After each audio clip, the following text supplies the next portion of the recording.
Laughter is timeless, imagination has no age, and dreams are forever. Walt Disney. Hello, everyone. Thanks for listening to the premiere of Diz Connected, an unofficial Disney podcast of magical proportions. I'm Whit Laxon, your Disney enthusiast host, and coming up, NEWSIES. It's Disney's Tony Award-winning Broadway hit that's now on tour across America. I'll be talking about my recent experience seeing the show. But first, it's the House of Mouse news you need to know in this week's Disney Download. Starting off with some breaking news, a Tangled TV series is coming to Disney Channel. An animated series based on the 2010 feature film is set to premiere in 2017, with Mandy Moore returning to voice Rapunzel and Zachary Levi returning to voice Eugene/Flynn Rider. The show will take place between the end of the original film and the events of the 2012 short Tangled Ever After, as Rapunzel puts her royal destiny on hold to search for adventures. Characters like Pascal, Maximus, and the snuggly duckling pub thugs will be featured in the series, along with Rapunzel's parents and a new character named Cassandra, who is described as being a tough-as-nails handmaiden and a new friend to Rapunzel. Though it's not confirmed what the art style of the series will be like, a promotional image for the show reveals 2D visual art of Flynn Rider, Pascal, and a long blonde-haired Rapunzel. For continuity's sake, I would definitely like to see Rapunzel sport her short brown hair in the series, and I would also prefer to see 3D animation as the show's visual art style. Either way, I'm just glad to see Tangled getting some attention after being a bit overshadowed by the success of Frozen. Well, Disney Pixar is officially back. Only 2 weeks remain until the release of Inside Out, which will mark the end of a brief hiatus for Pixar that followed a string of releases opening to a lukewarm critical response. To make up for the lost time, though, Pixar has 2 feature films headed to the big screen this year, one of course being Inside Out, and the other being The Good Dinosaur. A teaser trailer and poster have just been made public for this long-awaited prehistoric Pixar flick. In the film's trailer, the question of, but what if, is presented in the context of, but what if dinosaurs had never become extinct? The Good Dinosaur poster features a green dino silhouette outlining a human handprint. Now, in the past, we've seen animated films about dinosaurs like The Land Before Time and even Disney's Dinosaur, but I have a feeling that Pixar's take on these fascinating creatures is going to be extra special when it releases this Thanksgiving. Now for some sad news for fans of Disney's sci-fi Tron series. It has officially been announced that plans for a third Tron movie will not be carried out. The original Tron starring Jeff Bridges was released in 1982 and had a cult following. Bridges then returned in 2010 for Tron Legacy, which earned box office success and ultimately introduced audiences to stars Olivia Wilde and Garrett Hedlund. Speaking for myself, I never got around to watching Tron after keeping it on my DVR for the longest time, and as a result, I've never bothered to watch the sequel either. Still, my sympathy goes out to any Tron fans who were looking forward to another installment. Okay, so the holiday season is always an extra special time at the Disney parks, and each year it seems that events for Halloween especially get bigger and better. This year is going to be no exception when it comes to Mickey's not-so-scary Halloween party at the Magic Kingdom, thanks to an all-new show titled Hocus Pocus Villains Spelltacular. Yes, Hocus Pocus, as in the popular 1993 live-action Disney movie starring Bette Midler, Kathy Najimy, and Sarah Jessica Parker. Thank you, Disney, thank you. This will be a stage show in front of Cinderella Castle featuring the Sanderson sisters as they host an epic and evil Halloween party.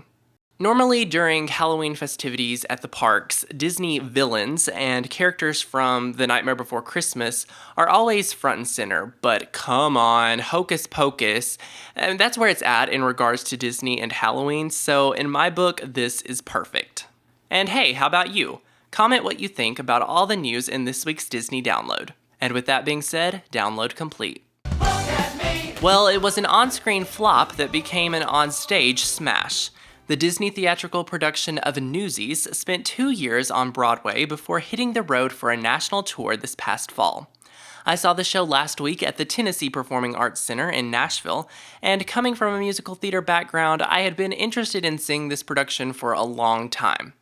Going in, my expectations were very high, and I'm pleased to say that Newsies did not disappoint. The show is based on the true story of the 1899 New York City newsboy strike, and it's adapted from the 1992 Disney musical movie of the same name.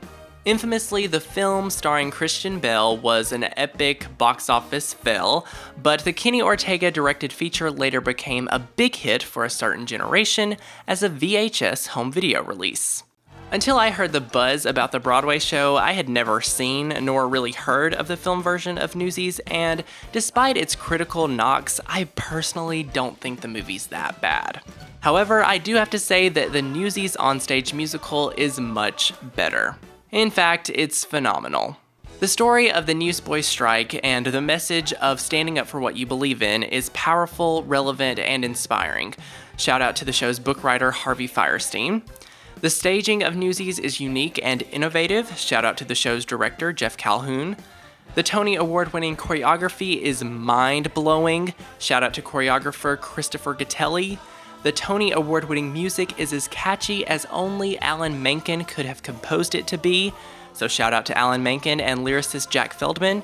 And finally, shout out to the talented cast of triple threat performers, because I know this show is difficult and demanding, but they made it all look easy.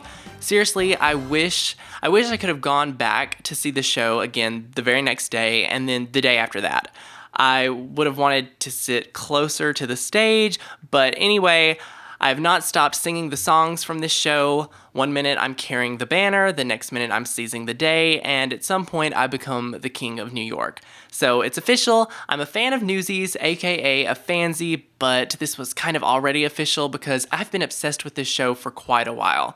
And yet, I was still blown away, as was my friend Erin, who went with me to see this performance, and she's not really into musical theater, so she turned to me towards the beginning and asked if the singing had been pre-recorded, which just goes to show how great these Newsies performers are. Now, most of the people in the cast are around my age, and so it was really awesome to see young people living out their dreams. We actually got to meet several of the cast members after the show and get autographs, which was very cool. So yeah, overall, an awesome Disney theatrical experience, and I would highly recommend seeing Newsies if and when it comes to a city near you. Alright, and to wrap things up today, it's time for a segment of Top 5 Favorites. With this being the premiere of Disconnected, I guess it's best to go big or go home. These are my top 5 favorite Disney movies. Coming in at number 5, Sleeping Beauty. This is more of a recent discovery that this is one of my favorites, but the artwork is some of the best in animation history, and a lot of credit goes to Ivan Earl.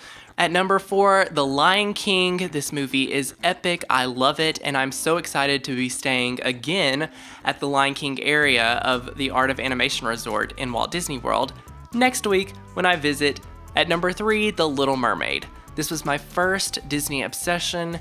This was the first movie I ever saw on a big screen for the 1997 re-release of the film. The music is my favorite Disney music, Part of Your World is possibly my favorite Disney song, and Ariel is my favorite Disney princess.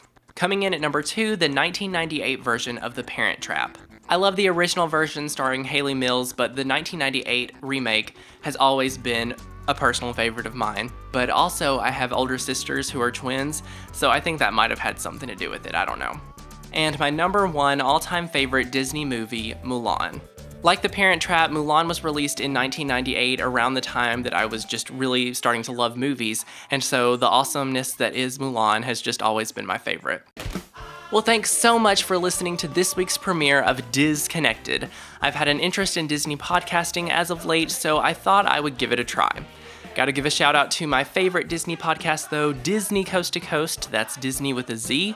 Check that podcast out too. And hey, you can check out Disconnected on iTunes, SoundCloud, and my Wit from Wit YouTube channel. You can also follow me at Wit from Wit on Twitter, Facebook, Instagram, Tumblr, Snapchat.